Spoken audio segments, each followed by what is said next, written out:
네, 안녕하세요. 지자연의 천영범입니다. 잘 들리나요? 네, 잘 들립니다. 네, 그러면은 발표를 시작하도록 하겠습니다. 음, 저희 오늘 키감 캣 웨비나 2022년도 첫 번째 그 오늘 시작을 하게 되었는데요. 오늘은 최근에 그 양산단층과 관련된 연구, 그 최근 연구 두 편을 소개를 해 드릴 예정입니다. 제가 첫 번째로 발표를 하고 김창민 박사님께서 이어서 발표를 해 주실 텐데요. 어, 제가 작년에 이 시즌 정도에서도 양산단층에 대해서 웨비나로 발표를 했었습니다. 그때는 양산단층이 어떻게 진화를 했는지, 또 또 양산단층의 그 단층 핵이 어떠한 내부 변형 특성을 가지고 있는지 이런 거에 대해서 전반적으로 소개를 해드렸었는데 오늘은 조금 더 구체적인 그런 내용을 소개를 해드릴 수 있지 않을까 이렇게 생각이 되네요. 어, 최근에 저희 팀, 저 활성지구조 연구센터에서 단층을 주로 관심을 갖고 연구하시는 분들은 크게 보시는 것과 같이 이 판 내부 단층이 어떻게 진화를 했을까?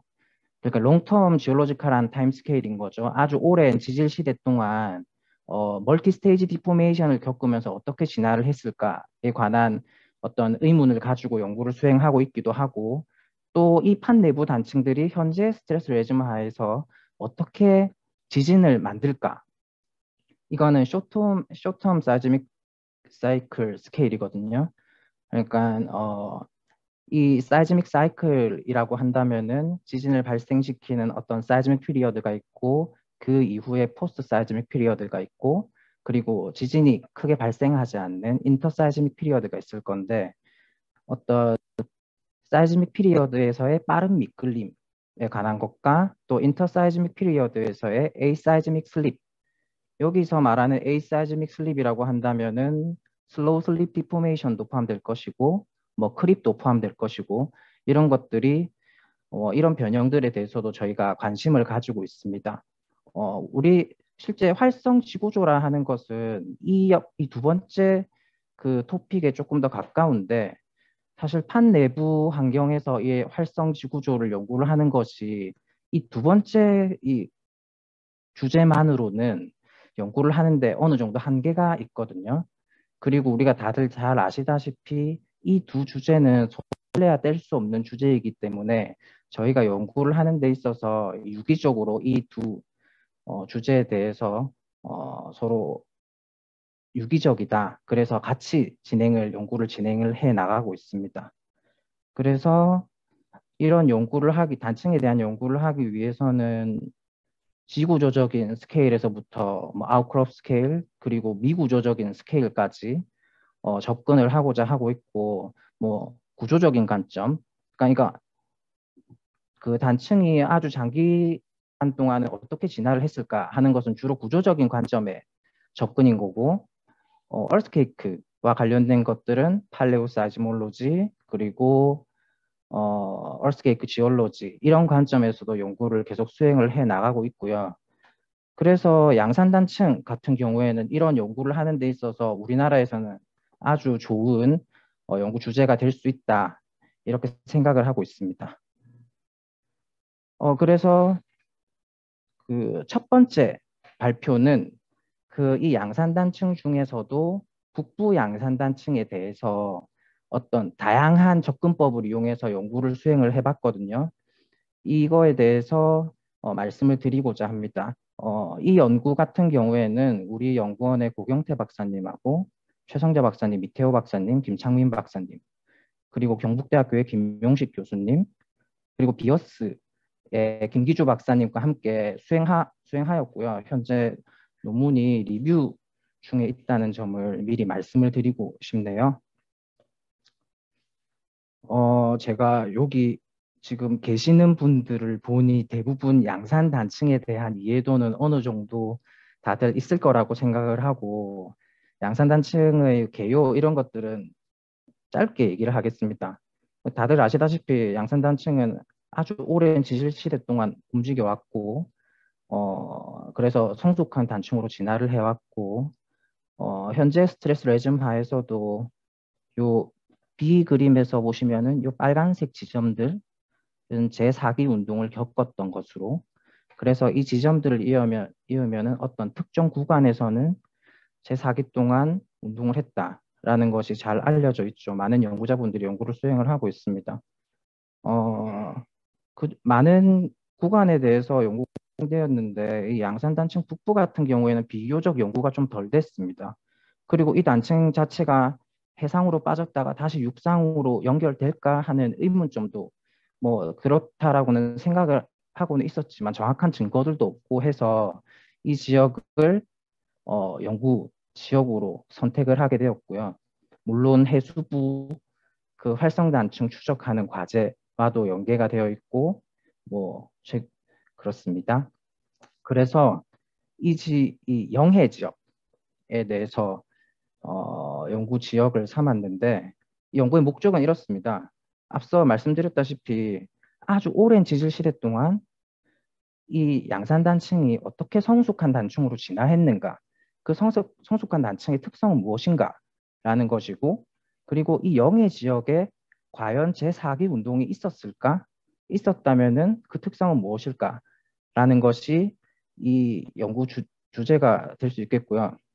그래서 이 지역 같은 경우에는 이 연안과 그 연안이기 때문에 전통적으로 우리가 이런 연구를 함에 있어서 활용되고 있는 뭐 토포그래픽 어널리시스라든지 지올로지컬한 매핑이라든지 그리고 트렌치 이런 것들은 또 당연히 수행되었지만은 그 최근에 제4기 지층에 피복된 구간이 많기 때문에 전기비저항이라든지 그리고 시추 이런 것들도 수행되었고요. 물론 이태호 박사님께서 그 시림프 에이지를 기반한 연대 그리고 OSL 에이지를 통해서 미고결층의 연대도 도출해서 연구에 활용을 하였습니다. 그러면은 그 첫 번째로 지형학적인 분석 결과를 한번 보실 텐데요. 이 지역이 이제 영해 지역에 저희가 연구 지역이라고 할 수 있고요. 여기가 영해가 되겠습니다. 그래서 단층을 기존 지질도와 뭐 퍼블리시된 페이퍼들을 활용해서 지질도를 재작성했고요. 이렇게 DEM을 따라서 DEM에서 되는 리니어를 따라서 단층을 추적을 했습니다. 이 노란색 그 원으로 표현된 것들이 야외에서 확인된 아웃크랍들이고요. 이 별표로 표시된 구간 여기가 그 드론으로 사진을 찍어 보면 이렇게 리니어한 그 폴트 토포그래피가 잘 확인되고 있습니다. 지금 이 남쪽을 바라봤는데 이 지역에서 이제 북쪽으로 연장되는 어떤 DM을 보시면은 이렇게 수계 자체가 이 단층을 기준으로 동편에 여기 나이스거든요. 프리캠브리안인데 나이스 지역을 수계가 이렇게 단층을 따라서 휘어지는 이런 양상도 확인을 할 수가 있고 지금 이 실선, 폴트 리니어먼트라고 하는 이 실선이 여기를 나타내는 것이고요. 그리고 여기는 폴트 스카프라고 표현을 했는데 여기는 라이저가 확실하게 잘 보입니다. 야외에서도 그렇고 또 DM상에서도 그렇고 라이저가 잘 보이는데 사실 이거 자체는 우리가 결론적으로 얘기를 하면 여기서 사기를 찾았기 때문에 제가 폴트 스카프라는 표현을 사용했고 처음에 봤을 때는 기본적으로 폴트라인 스카프는 확실하다 이렇게 생각을 했거든요. 근데 사기 단층을 찾았기 때문에 제가 여기서 폴트 스카프라는 표현을 썼습니다. 그리고 야외 지질 조사를 통해서 아웃크랍에서 확인된 어떤 단층의 스트럭처 이거는 머추한 성숙한 단층의 스트럭처를 한번 보시면은 지금 노출된 폭만 해도 한 20m는 넘을 겁니다. 이거 퍼플 가우즈도 있고 다크 그레이 가우즈도 있고 뭐 흰색의 가우즈도 있고 여러 개의 가우즈들이 병치되는 양상들을 야외에서 확인을 할 수가 있고 그 사이에 물론 브리치아들도 이렇게 부분적으로 발달을 하고 있고요. 그 사이에 이런 그라니트라든지 또는 샌드스톤, 또 볼케닉스 이런 것들이 렌즈상으로 잡혀 있습니다. 그러니까 이런 가우지들이 이런 좀 완벽하게 갈리지 않은 암석들을 에워싸고 있는 거죠. 둘러싸고 있는 양상들이 확인을 되고 뭐 이런 가우지들은 서로 만났다가 다시 분기됐다가 이런 양상들 야외에서 잘 관찰이 되고요. 더 북쪽으로 올라가면은 성내 사이트, 성내 지점에서 보시면 역시 뭐 퍼플 가우지, 뭐 화이트 가우지 이런 것들이 서로 병치하면서 잘 발달을 하고 있고 그 사이에 렌즈상의 어떤 샌드스톤 여기서는 거의 퇴적암 렌즈들이 많은데 이런 것들이 발달하고 있고 수십 미터 폭으로 발달을 하고 있습니다. 특징적으로 이 가우지나 브레치아를 형성하는 암석들은 대부분이 백악기 퇴적암이고요. C 그림을 보시면은 이거는 프리캠브리안 나이스입니다. 이 B는 폴트 코어 부분인 거고 C는 이 폴트 코어의 동편에 위치하고 있는 프리캠브리안 나이스인데 프리캠브리안 나이스에서는 주로 그 폴트 가우지 같은 것들 그 나이스에서 기원된 폴트 가우지는 잘 안 보이거든요. 그래서 나이스 자체는 거의 데미지 좀 부분에서 잘 확인이 되는 거고 어 거의 뭐 열수 변질의 흔적이라든지 하일리 프랙처드 존 이런 것들이 잘 발달을 하고 있습니다. 음, 이렇게 지형적으로 좀 남아있는 구간에서는 단층을 추적해서 어느 정도 이제 폴트 아웃그랍을 확인을 할 수 있는 반면에 사기 충격층으로 피복된 구간에 대해서는 단층이 정확하게 어디로 빠지는지 또 특성이 어떤지 이런 것들을 확인을 하기가 쉽지 않기 때문에 우리가 간접적으로나마 단층을 인지를 하기 위해서 전기비장 탐사를 실시를 했습니다. 그래서 단층 자체가 전반적으로는 N10도에서 20도 이스트 방향으로 이렇게 북쪽으로 잘 달리고 있었기 때문에 그 방향은 당연히 빠지지 않을까라고 생각을 했고 또 전기비장 이 지금 K3 이 전기비장 측선을 보시면은 이 부분에서는 아웃크랍에서도 동편에서부터 서편으로 가면서 나이스, 그라니트, 퇴저감 이런 여러 암상들이 병치되는 경향을 확인을 할 수가 있었거든요. 그래서 이것들이 하나의 단층이 아니라 여러 개의 단층일 수 있지 않을까? 여러 개 단층으로 스플레이되는 경향도 있지 않을까? 이런 의문점을 갖게 됐고 그런 것들을 전기비장 탐사라든지 이런 것들을 통해서 좀 디텍트할 수 있지 않을까? 이런 생각을 하게 됐습니다.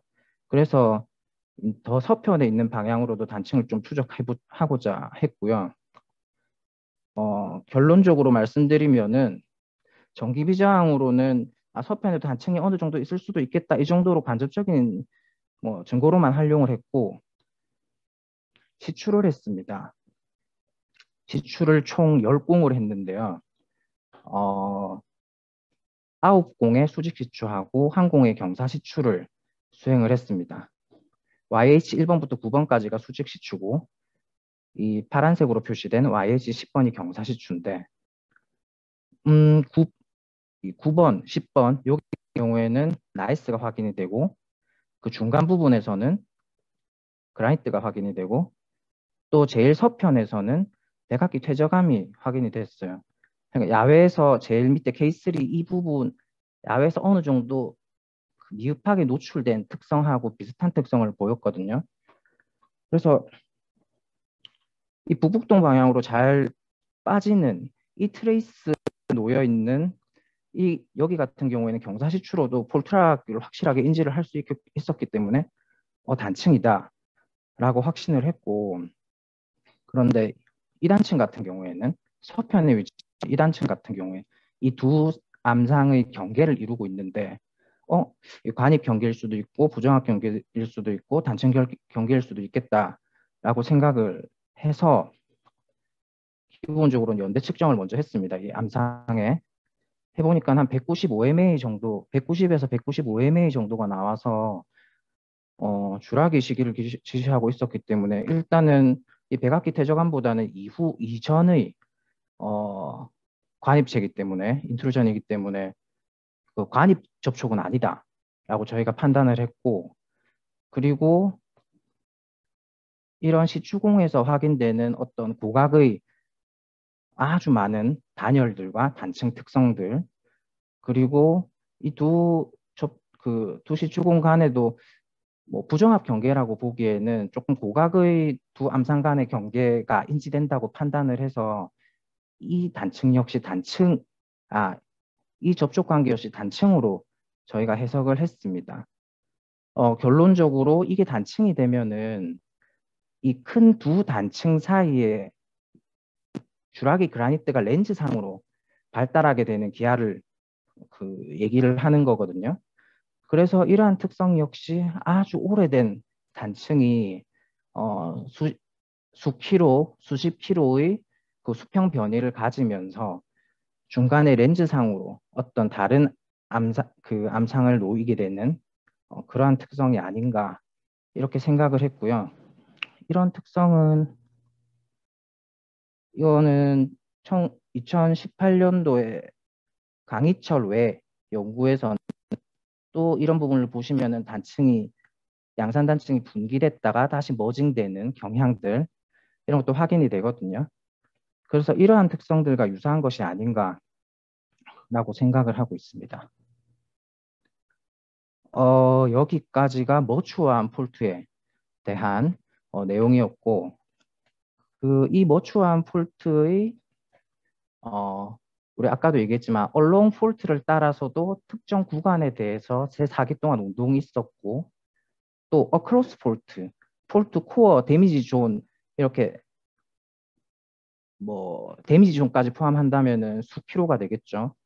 그 구간 내에서도 그 어떤 특정 부분을 따라서 리액티베이션이 되는 경향을 우리가 잘 확인을 할 수가 있잖아요. 그래서 이 영해 지역에서도 이러한 특성을 찾았습니다. 한 3번에 걸쳐서 트렌치를 했는데 마지막 트렌치에 이렇게 힘겹게 성공을 했거든요. 보시면은 동편이 모추한 폴트락, 이것도 역시 백악기 퇴저감 기원의 폴트락으로 판단이 되고요. 그리고 서편에는 미고결 퇴적층이 이렇게 위치를 하고 있습니다. 이렇게 아티피셜이 피복을 하고 있고요. 보시면은 2개의 폴트 스플레이를 확인했어요. 미고결 지층을 절단하고 있는 아주 내로우하죠. 이 넓은 폴트 코어에 비하면 아주 좁은 뭐 수센치, 뭐 기껏 해봐 2, 3cm도 안 되는 어떤 내로우한 존을 따라서 이렇게 제4기 운동이 있었다는 것을 알 수가 있고,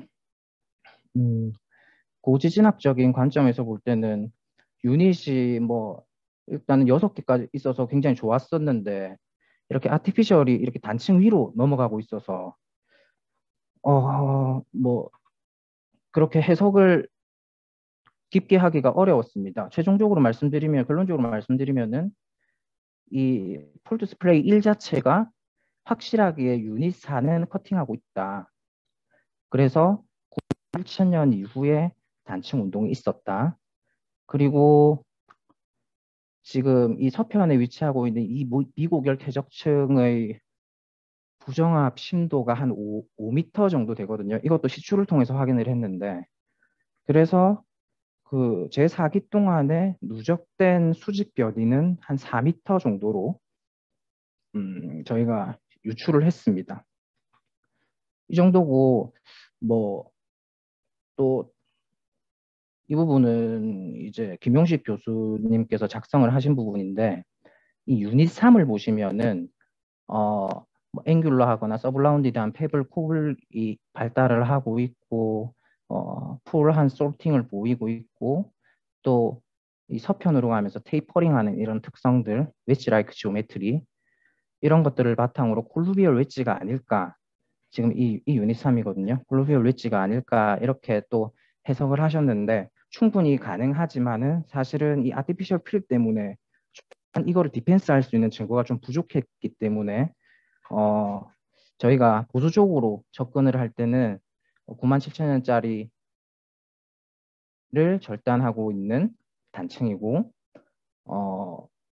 최소 한 번, 그리고 그렇지만은 수직 변이 자체의 누적이 한 4m 정도가 되기 때문에 이벤트는 훨씬 더 많았을 것으로 그렇게 추정을 하고 있습니다.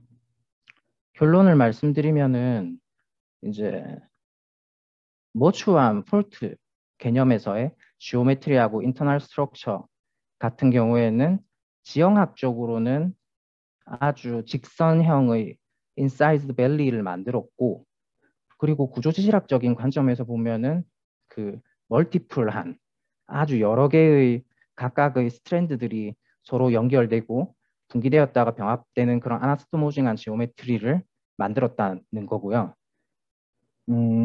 아웃크롭 스케일에서 보면은 이런 것들이 폴리에이티드 폴트 코어 존으로 발달을 하는 거고, 메퍼블한 스케일에서 볼 때는 아까 말씀드렸다시피 지금 이 지역의 그 두 큰 단층 사이에 잡혀 있는 주라기 그라니트 같이 이런 것들이 렌즈상으로 잡혀 있는 이런 특징들, 아주 큰 디스플레이스먼트를 지시를 한다는 것을 보여주고 있습니다. 그리고 액티브 폴팅 개념에서의 이 북부 양산단층을 보면은 일단 아까 말씀드렸다시피 최소한 4m의 큐뮬레이티브 버티컬 무브먼트가 있었다라는 거고요. 제4기 동안 뭐 양산단층 자체가 우리가 다들 잘 아시다시피 스트라이크 슬립 컴포넌트가 훨씬 더 많다라는 것을 가정을 한다면은 훨씬 더 많은 큰 수평적인 변이가 있지 않았을까, 이렇게 생각을 하고 있습니다. 그리고 실제 폴팅의 뭐 숫자라든지 호리존탈 옵셋의 뭐 실질적인 수는 아, 는 우리가 지금 정확하게 인지를 하기가 이 연구에서는 어려웠습니다. 그리고 또 이제 강조하고 싶은 부분은 이 액티브 폴팅 자체가 아주 넓은 폴트 코어 내에서도 아주 좁은 슬립 존을 따라서 프로파게이션 돼서 지표에 도달한다라는 거고요. 여기 같은 경우에는 아주 뭐 확실치 않지만 이 머추한 폴트 코어의 서편 마진을 따라서 이 슬립이 제4기 동안 프로파게이션 되지 않았을까, 이렇게 생각을 하고 있습니다. 여기까지가 제가 준비한 내용이고요. 이러한 제가 방금 말씀드린 이러한 내용을 조금 더 면밀하게 시추 데이터를 통해서 김창민 박사님께서 지금 발표를 준비하셨거든요. 그래서 다음 발표도 참고해서 보시면 좋을 것 같습니다. 이상입니다.